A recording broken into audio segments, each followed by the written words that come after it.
Hey guys, my name is Mr. Miraie and welcome back to a brand new video on the channel. In today's video, we're going to be talking about the top 10 anime where the main character is an overpowered, emotionless slash cold-blooded badass. If you like these kind of videos, be sure to drop a like down below and also be sure to subscribe and turn on notifications to get notified videos just like this. With all that being said, let's get straight into the list. Now at number 10 we have Kiznaiver. Katsuhiro Agata is a quiet and reserved teenage boy whose sense of pain has all but vanished. His friend Chidori Takashiro can only faintly remember the days before Katsuhiro had undergone this profound change. Now his muffled and complacent demeanor make Katsuhiro a constant target for bullies, who exploit him for large sums of money. But their fists only just manage to make him blink, as even emotions are far from his grasp. However, one day Katsuhira, Chidori, and four other teenagers are abducted and forced to join the Kizuna system as official Kiznaivers. Those taking part are connected through pain. If one member is injured, the others will feel an equal amount of agony.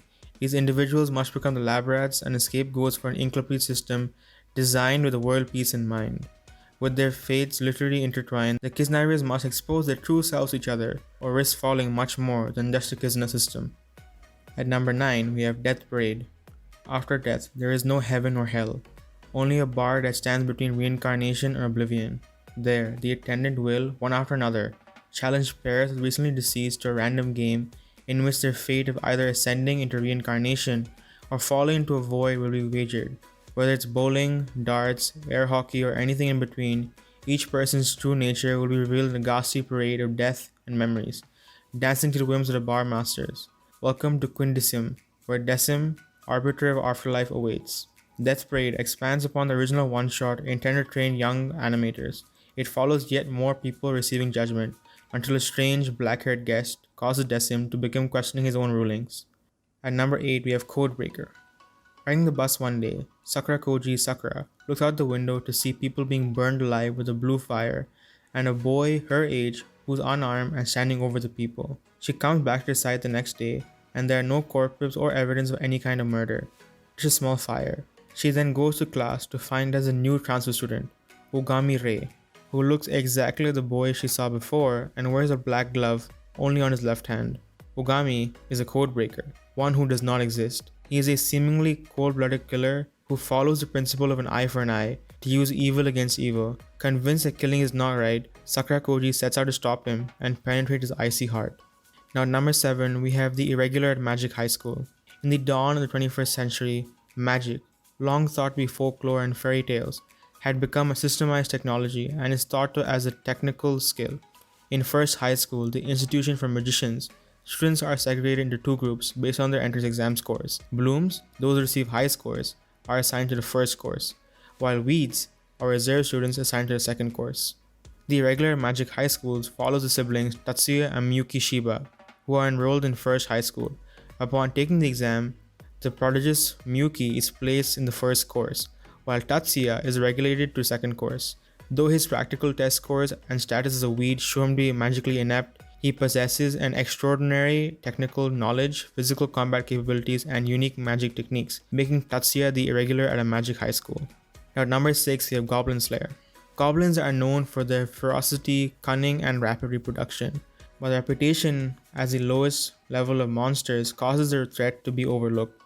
Raiding rural civilizations to kidnap females of other species for breeding, these vile creatures are free to continue their onslaught as adventurers turn a blind eye in favor of more rewarding assignments with larger bounties. To commemorate her first day as a porcelain-ranked trainer, the 15-year-old priestess joins a band of young, enthusiastic rookies to investigate a tribe of goblins responsible for the disappearance of several village women. Unprepared and inexperienced, the group soon faces its inevitable demise from an ambush while exploring a cave. With no one else left standing, the terrified priestess accepts her fate, until the Goblin Slayer unexpectedly appears to not only rescue her with little effort, but destroy the entire goblin nest. As a holder of the prestigious silver rank, the Goblin Slayer allows her to accompany him as he assists the Adventurers Guild in all goblin-related matters. Together with the priestess, high elf, dwarf, and lizard men, the armored warrior will not rest until every single goblin in the frontier lands has been eradicated for good. Now at number 5 we have Concrete Revlutio. On a sunny July day in the 41st year of the Shinka era,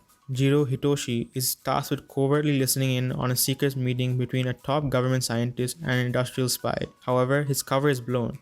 and the spy reveals himself to be an alien in disguise. Amidst the chaos, Jiro enlists the aid of a cafe waitress and magical girl Kiko Hoshino, one of the many superhumans who blend into society and secretly protect humanity for extraterrestrial threats. As a member of the government agency known as the Superpopulation Research Laboratory, Jiro has the dual task of protecting superhumans that defend humanity and disposing of any deemed too dangerous to live.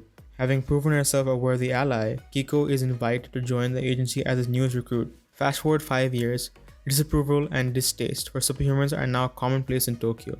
From government corruption and conflicting ideas of justice to the morality of superhuman rights, the relationship between humans and the supernatural minority balances precariously in a world pervaded by whispers of unrest and unease. Under mysterious circumstances, Jiro has betrayed the agency and is now a fugitive on the run. As he sulks through the rainy black alleys of Shinjuku, he is pursued by the very same superhumans that he himself once recruited. Number 3 of Classroom of the Elite. On the surface, Kudo Isuke Senior High School is a utopia. The students enjoy an unparalleled amount of freedom and is ranked highly in Japan. However, the reality is less than ideal. 4 classes, A through D, are ranked in order of merit, and only the top classes receive favorable treatment. Kiyotaka Ayanokoji is a student of Class D, where the school dumps is worse. There he meets the unsociable Suzune Horikita, who believes she was placed in Class C by mistake and desires to climb all the way to Class A, and the seemingly amicable class idol Kikyo Kushida, whose aim is to make as many friends as possible. While class membership is permanent, class rankings are not. Students in lower rank classes can rise in rankings if they score better than those in the top ones. Additionally, in Class D, there are no bars on what methods can be used to get ahead. In this cutthroat school, can they prevail against the odds and reach the top? Now, number 2, we have Dororo. The greedy samurai Lord Daigo Kakemitsu land is dying, and he would do anything for power, even renounce Buddha and make a pact with demons. His prayers are answered by 12 demons who grant him the power he desires by aiding his prefecture's growth but at a price. When Kakemitsu's first son is born, the boy has no limbs, no nose, no eyes, no ears, not even skin, yet still he lives. The child is disposed of in a river and forgotten. But as luck would have it, he is saved by a medicine man who provides him with prosthetics and weapons, allowing for him to survive and fend for himself. The boy lives and grows, and although he cannot see, hear, or feel anything, he must defeat demons that took him as a sacrifice. With the death of each one, he regains a part of himself that is rightfully his. For many years he wanders alone until one day an orphan boy, Dororo, befriends him. The unlikely pair of castaways now fight for the survival of humanity in an unforgiving, demon-infested world. At number 1, we have Vinland Saga. Young Thorfinn grew up listening to stories of old sailors that had traveled to the oceans and reached a place of legend, Vinland. It is said to be warm and fertile, a place where there will be no need for fighting, not at all like the frozen village in Iceland where he was born, and certainly not like his current life as a mercenary. War is his home now, though his father once told him, "You have no enemies, nobody does. There is nobody who it's okay to hurt." As he grew up, Thorfinn realized that this was nothing farther from the truth. The war between England and the Danes grows worse with each passing year.